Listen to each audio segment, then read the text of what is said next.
नमस्कार। आशा करता हूँ आप लोग सब बढ़िया हैं, सब सकुशल है, सब बढ़िया रहिए, सकुशल रहिए।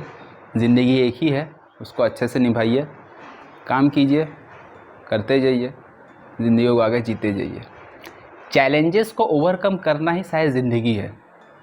इसका अच्छा से एग्जांपल अगर मैं बताऊँ तो शायद राकेश झुनझुनवाला का एग्जांपल लेना मेरे को जस्टिफाइड लगता है। आप बोलोगे कि क्यों राकेश झुनझुनवाला का एग्जांपल ले रहे हो, डिफ़िकल्टीज़ ओवरकम करना ही ज़िंदगी है। क्योंकि राकेश झुनझुनवाला अगर आपको पता है कौन है तो वो 52 नंबर के रिचेस्ट मैन है इंडिया में।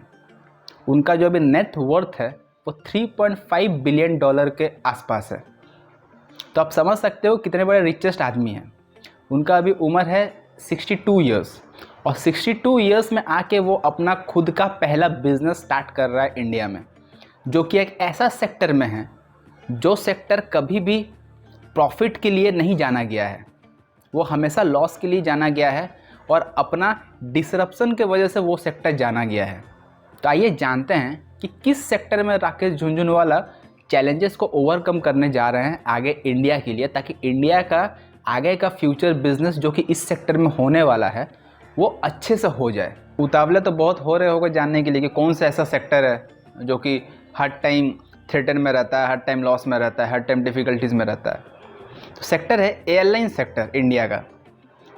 और ये भी जो कोविड-19 हुआ, कोरोना वायरस पैंडेमिक जो आया था, उसके वजह से एयरलाइन सेक्टर को तो बहुत ज़्यादा खासा नुकसान झेलना पड़ा है। क्योंकि आपको पता है कि सब फ्लाइट बंद हो गया था, इस देश से उस देश हम लोग जा नहीं सकते थे, इस जगह से उस जगह नहीं जा सकते थे जो कि इंडिया के अंदर है। तो बहुत ज़्यादा डिसरप्शन हुआ था। इस डिसरप्शन की वजह से कम 5 to 8 बिलियन डॉलर का नुकसान हुआ था इंडियन का एयरलाइन इंडस्ट्री को।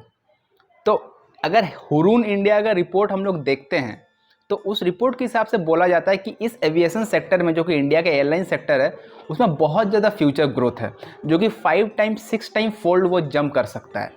लेकिन थोड़ा हम पीछे जाते हैं हिस्ट्री में कि ऐसा क्या रहा एयरलाइन इंडस्ट्री के साथ इंडिया में जिसकी वजह से वो इतना ही थ्रेटेंड में रहा, फिर इतना लॉसेस में रहा, या फिर कोई भी इस बिज़नेस को स्टार्ट करने से पहले 10 बार सोचता है कि हम एयरलाइन इंडस्ट्री खोलना चाहिए कि नहीं खोलना चाहिए।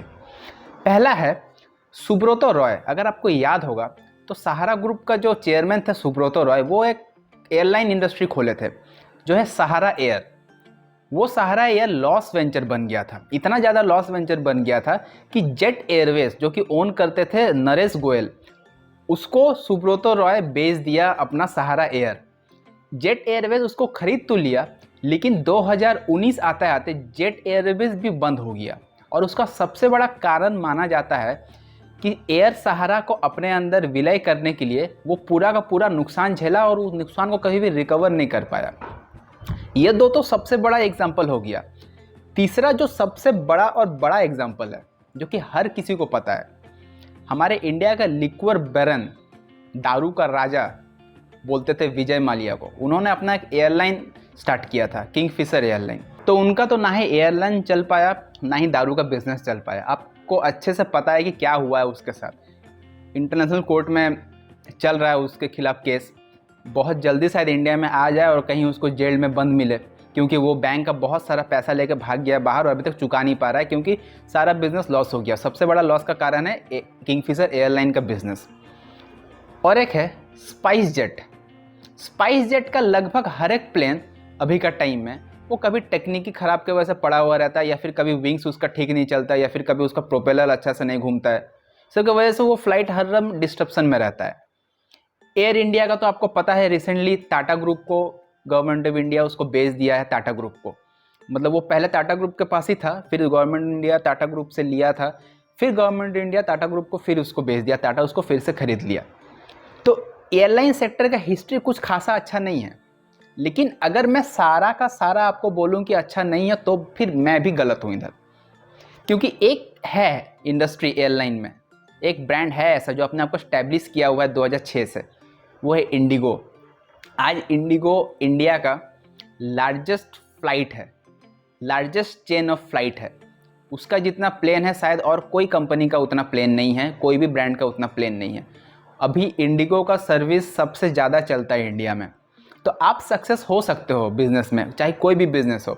लेकिन उसके लिए आपको लगे रहना पड़ेगा, उसके लिए आपको समझना पड़ेगा बिजनेसेस को, उसका बिजनेसेस का चैलेंजेस को समझना पड़ेगा। अगर आप एक जैसा बिजनेस करते आ रहे हो, आप अपने आप को चेंज नहीं करोगे तो ऑब्वियसली आप फंसोगे, फिर फंस तो जाओगे, फिर निकलने का आपको मौका नहीं मिलेगा। तो राकेश झुनझुनवाला इंटरव्यू में ये बताया है कि वो क्यों इस सेक्टर में आ रहे हैं, और मेरे को ये सुन के बहुत खुशी हुआ उनका मुंह से कि वो चाहते हैं कि वो अपने आप को प्रूफ करें कि वो फेल हो सकते हैं इस बिज़नेस में। तो अगर कोई अपने आप को प्रूफ कर सकता है कि वो इस बिज़नेस में फेल हो सकता है, तो वो अपने आप को बचाने का लाखों कोशिश करेगा या फिर लाखों उपाय निकालेगा कि अपने आप को कैसे सक्सेस करे इस इंडस्ट्री में। तो राकेश झुनझुनवाला जो नया जो एयरलाइन स्टार्ट किया है उसका नाम है आकाशा एयर। आकाशा एयर फ़िलहाल मुंबई टू बेंगलोर के लिए 25 फ़्लाइट हर हफ्ता भी ऑपरेट होगा आज से। अगला महीना या अगले वीक या अगले वीक से उसका और 28 फ़्लाइट हर एक हफ्ता कोची टू बेंगलोर के लिए ऑपरेट होगा। फ़िलहाल के लिए अभी मुंबई रूट में, कोची रूट में, बेंगलोर रूट में अभी चलाया जाएगा आकाशा एयर को। उसके बाद धीरे धीरे इसको एक्सपेंड किया जाएगा। सबसे बड़ा प्रॉब्लमेटिक सिचुएशन है या फिर वीकनेस सिचुएशन है एयरलाइन इंडस्ट्री में, वो है फ्यूल। जो जेट फ्यूल है या फिर जो रॉकेट फ्यूल है या फिर जो प्लेन फ्यूल है वो बहुत ज़्यादा महंगा हो रहा है। तो इसके वजह से बहुत सारा खोज चल रहा है कि कैसे जेट फ्यूल, रॉकेट फ्यूल को हम लोग सस्ता करें, सस्ता करके नॉर्मल इंसानों तक जो प्लेन का प्राइस है वो कैसे घट के कम हो सके। वही कोशिश कर रहे हैं राकेश झुनझुनवाला आकाशा एयर के ज़रिए। आकाशा एयर एक ऐसा एयरलाइन सर्विस है जो कि चीप एंड बेस्ट सर्विस देने को प्रोवाइड कर रहा है आपको। और मेरे को आकाशा एयरलाइन का एक चीज़ अच्छा लगा, आज से तो फ्लाइट स्टार्ट होगा, आज से पता चलेगा कितना सक्सेस होगा, आगे जाकर कितना सक्सेस नहीं होगा। लेकिन जो आउटलुक का अगर मैं बात करता हूँ पूरा, तो एक आउटलुक मेरे को अच्छा लगा उसका कि उसका जो यूनिफॉर्म है, यूनिफॉर्म मॉडर्न ज़माना का हिसाब से बहुत सही यूनिफॉर्म है। Orange and black combination, it's a great uniform to boost the spirit of the employees. क्योंकि अगर कलरफुल आप कलर पहनोगे तो आप पूरा दिन कलरफुल रहोगे, पूरा दिन एनर्जेटिक रहोगे।